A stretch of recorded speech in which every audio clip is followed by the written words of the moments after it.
qualité du diagnostic qu'on peut faire. Je me souviens d'une époque où ce qu'on disait, c'est voilà, ce qui va se passer, c'est imprévisible, c'est trop compliqué, donc on a resté surtout à ces chiffres globaux. Et on dit, de toute façon, voilà, bon, on est dans une situation de risque qui concerne tout le monde. On ne va pas faire de détails. C'est une évolution qui est énorme.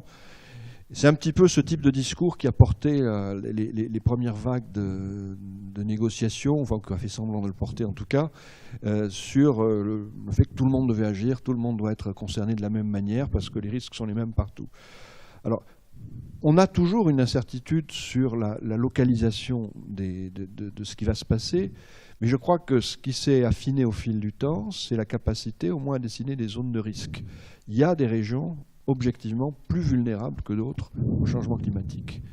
Et cette distribution-là, elle est aussi relativement injuste, au sens où dans ces régions, il y a beaucoup de pays qui sont parmi les plus pauvres de la planète et qui se situent dans une région qui est climatiquement difficile pour des raisons tout à fait objectives. C'est-à-dire, quand on est dans une zone du monde où il y a une seule saison des pluies, quand cette saison des pluies n'est pas là, 1 an, 2 ans, 3 ans, ça devient beaucoup plus grave que quand, nous, ici, on a une saison des pluies tous les 5 jours.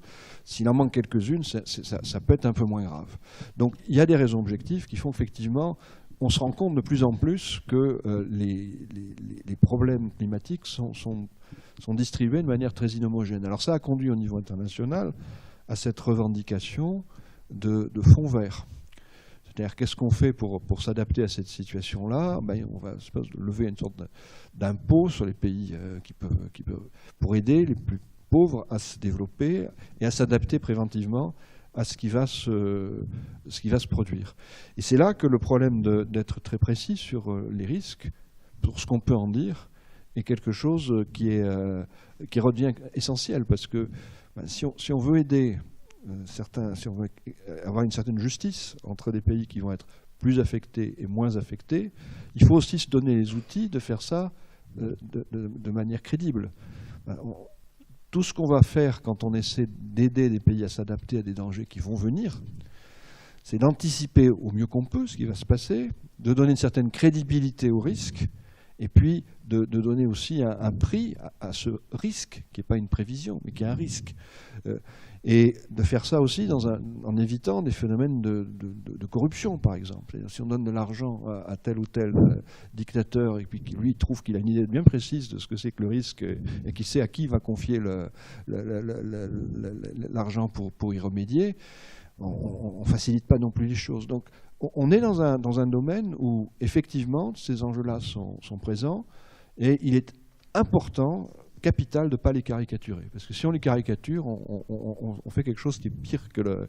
Voilà. Donc ça, c'est pour la première question. Pour la deuxième question, pour ce qui est de ce qu'on fait avec nos modèles, bon, ça sera repris dans d'autres exposés aussi. Mais je crois que c'est important de dire que nos modèles sont testés. Ils sont testés dans des configurations multiples. S'il y a des différences entre modèles, ça peut avoir trait à deux choses. Effectivement, il y a des choses qu'on a ciblées petit à petit et qui nous échappent un peu par leur complexité. Je vais parler des nuages très rapidement. Il y a une incertitude sur l'amplitude, par exemple, de ce qui va se passer, qui est liée aux nuages. Et parce que les nuages ont un effet de serre, ils réchauffent, ils ont un effet de réflexion du soleil, ils refroidissent. Quelle est la part de ces deux effets qui va l'emporter dans un réchauffement climatique? Il y a des incertitudes, pas partout, il y a des incertitudes sur quelques régions où les modèles sont divergents, particulièrement dans les régions subtropicales. Petit à petit, on va probablement réussir à affiner ça. Et il y a des travaux extrêmement importants de comparaison des modèles aux données satellites, aux données entre eux. Il ne faut pas croire que les modèles restent comme ça des outils.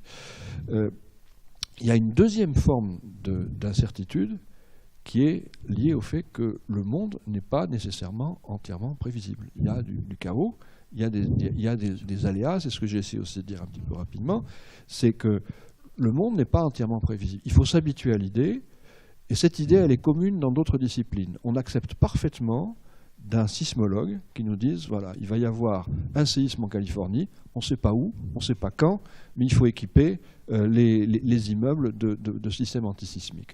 On ne l'accepte pas des climatologues quand on parle de risque climatique. Et ça, c'est un problème majeur pour nous, qui tient, je pense, à l'habitude qu'on a du fait que la prévision météo, petit à petit, devient exacte. Mais il y a des domaines où on ne saura pas prévoir autre chose que des risques.